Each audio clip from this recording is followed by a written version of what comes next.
느헤미야 8장 8절에서 9절 말씀은요, 하나님의 율법책을 낭독하고 그 뜻을 해석하여 백성에게 그 낭독하는 것을 다 깨닫게 하니 백성이 율법의 말씀을 듣고 다 오는지라.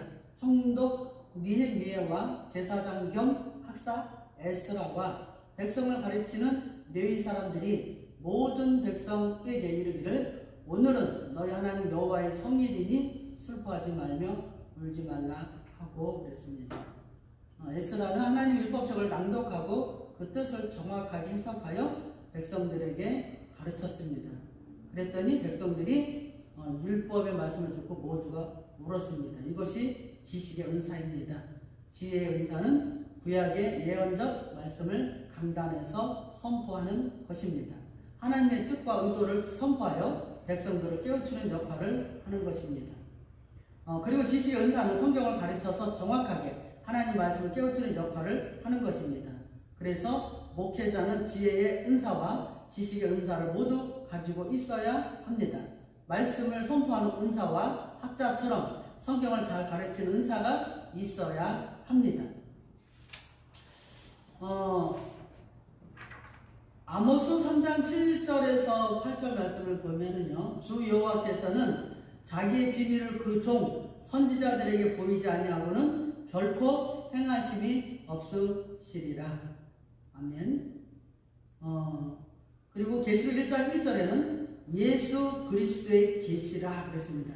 계시의 말씀을 또 말씀하고 있습니다. 자, 이렇게 고린도전서 1장 22절 24절은요, 유대인은 표적을 구하고 헬라인은 지혜를 찾으나 우리는 십자가에 못 박힌 그리스도를 전하니 유대인에게는 꺼리끼는 것이요 이방인에게는 미련한 것이로되 오직 부르심을 받은 자들에게는 유대인이나 헬라인이나 그리스도는 하나님의 능력이요 하나님의 지혜니라. 유대인들은 눈으로 보이는 표적을 구하고 헬라인들은 이 성을 채워주는 지혜를 찾지만 구원받은 자들은 십자가에 못 박힌 그리스도를 전하는 것입니다. 이것이 하나님의 지혜입니다. 우리가 지혜의 은사를 받았다는 것은 십자가에 못 박힌 예수 그리스도를 전하는 것입니다. 지혜의 말씀을 받았다고 하면서 주님을 전하지 않는다면 이것은 지혜의 은사를 받은 것이 아닙니다. 고린도전서 2장 7절 8절 말씀은요, 오직 은밀한 가운데 있는 하나님의 지혜를 말하는 것으로서 곧 감추어졌던 것인데 하나님이 우리의 영광을 위하여 만세전에 미리 정하신 것이라.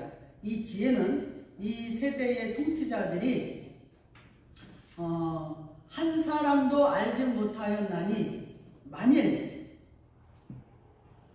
알았더라면 영광의 주를 십자가에 못 박지 아니하였으리라.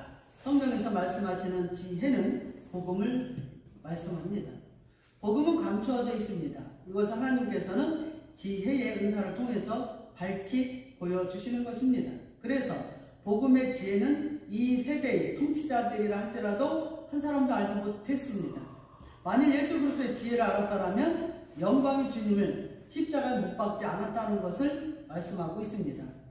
감추어졌던 그랬을 때 아포크리토, 감추다, 숨기다, 덮어, 가리다, 비밀로 하다 라는 뜻입니다. 동사, 분사, 완료, 수동태, 목적격, 여성, 단수.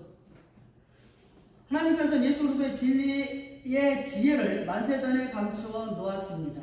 이것을 비밀로 하여 아무에게나 가르쳐 주지 않았고 만세전에 아무에게나 가르쳐 주지 않고 만세전에 선택한 하나님의 백성들에게만 숨겨두었던 복음의 비밀이 또 덮어두었던 가림막을 거두어 주셨습니다. 복음의 비밀에 덮어두었던 가림막을 거두어 주셨다고 했는데요, 이 가림막이 휘장이 찢어집니다. 이 복음의 진리를 내가 알 수 있는 것은 하나님께서 보여주셨기 때문에 가능합니다. 하나님께서는 창세전에 복음을 비밀로 하시기로 작정하시고 덮어주셨습니다. 그리고 아무에게나 가르쳐 주시지 않고 자신의 아들들에게만 보여주셨습니다. 분사, 장방식. 그것도 하나님께서 가르쳐 주시지 않으면 이 세상에 어떤 사람도 알지 못하도록 꼭꼭 숨겨 두신 것입니다. 완료 시제, 현재 완료예요. 하나님께서는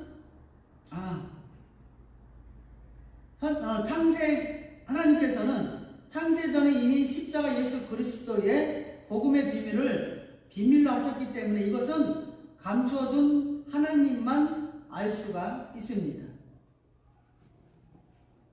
하나님이 복음을 감추어주신 이유가 무엇입니까? 이렇게 감추어둔 복음의 비밀은 하나님께서 허락한 자에게만 보여주십니다.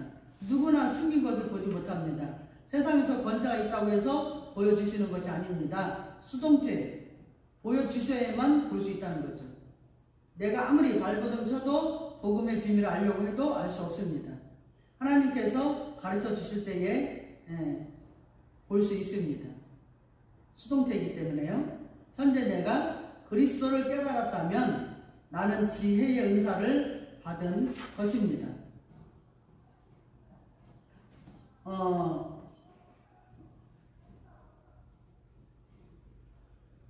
누가복음 10장 21절 그때 예수께서 성령으로 기뻐하시며 이르시되 천지의 주제이신 아버지여 이것을 지혜롭고 슬기 있는 자들에게 숨기시고 어린아이들에게 나타내심을 감사하나이다. 옳소이다. 이렇게 된 것이 아버지의 뜻이니이다. 아멘. 예수님께서는 전도에 나갔던 70명이 돌아온 후에 성령으로 기뻐하시면서 말씀하고 있습니다. 지혜롭고 슬기 있는 자들에게는 복음을 숨기시고 어린아이들에게는 나타내심을 감사하다는 것입니다.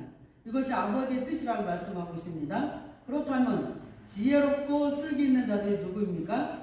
율법에 능통한 제사장들과 바리새인들과 사두개인들을 말하고 있습니다. 이런 자들은 율법에 슬기로운 자들이지만 예수 그리스도의 복음을 받아들이지 않았습니다.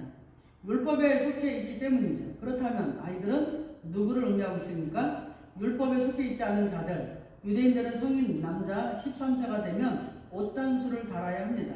그러면 율법의 아들이 되어 율법에 속한 자가 되는 것입니다. 평생 율법의 아들로 살아가야 합니다. 그런데 어린아이들은 아직 옷단수를 달지 않은 자들을 말씀하고 있습니다. 이런 자들은 율법에 속한 자가 아니라 예수 그리스도의 진리에 속한 자들을 말씀하고 있습니다.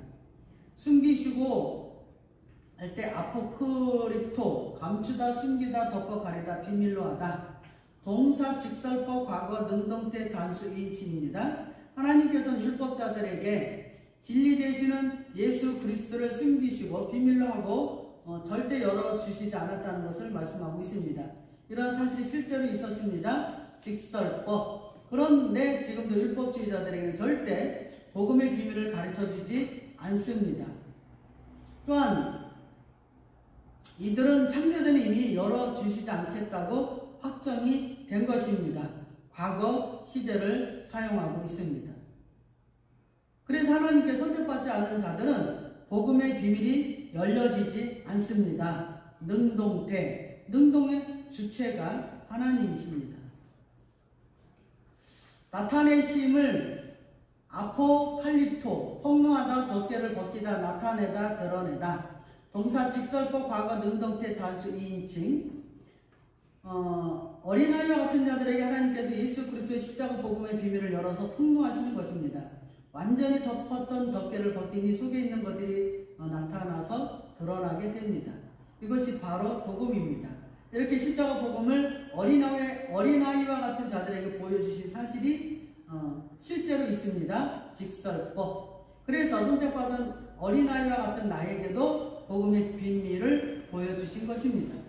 이렇게 아무에게나 보여주신 것이 아니라 만세전에 선택받은 자들에게 보여주셨다고 말씀하고 있습니다. 과거 시제를 사용합니다. 나도 만세전에 하나님께서 어린아이와 같이 선택하셨기 때문에 복음을 나타내 주신 것입니다. 능동태, 능동의 주체 하나님께서 이제 보여주신 거죠. 이것이 은혜이면서 감사입니다. 그래서 복음의 비밀을 아무에게나 함부로 열어주지 않습니다. 2인칭은 나, 너, 하나님과 나. 하나님 나에게 직접 보여주신 거죠. 단수 하나님이죠.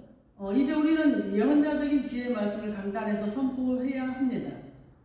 그리고 지식의 은사를 받아 하나님 말씀을 체계적으로 가르쳐서 예수 그리스도의 진리를 정확하게 깨닫게 해 주어야 합니다. 우리 감춰졌던 것을 우리에게 보여주시는데요. 목적격을 사용했단 말이에요. 우리들의 어린아이들과 같은 우리들에게 보여주신 그 목적이 있다 이 말이에요. 가르쳐야 되는 목적이 있는 거죠. 그래서 하나님의 말씀을 체계적으로 가르쳐서 예수 그리스도의 진리를 정확하게 깨닫게 해 주어야 합니다. 목적격. 목회자들은 지혜의 은사와 지식의 은사를 모두 받아서 하나님의 말씀을 선포하고 가르치는데 최선을 다해야 됩니다. 성도들은 지혜의 말씀을 강단으로부터 받아서 삶에 적용하는 자가 되어야 하며 지식의 말씀을 받기 위해서는 열심히 성경 공부에 참여하여 배워야 하는 것입니다. 이제 저와 여러분들은 하나님의 지혜와 지식의 은사를 받아서 열심히 복음을 전하는 자가 되어야 합니다. 아멘.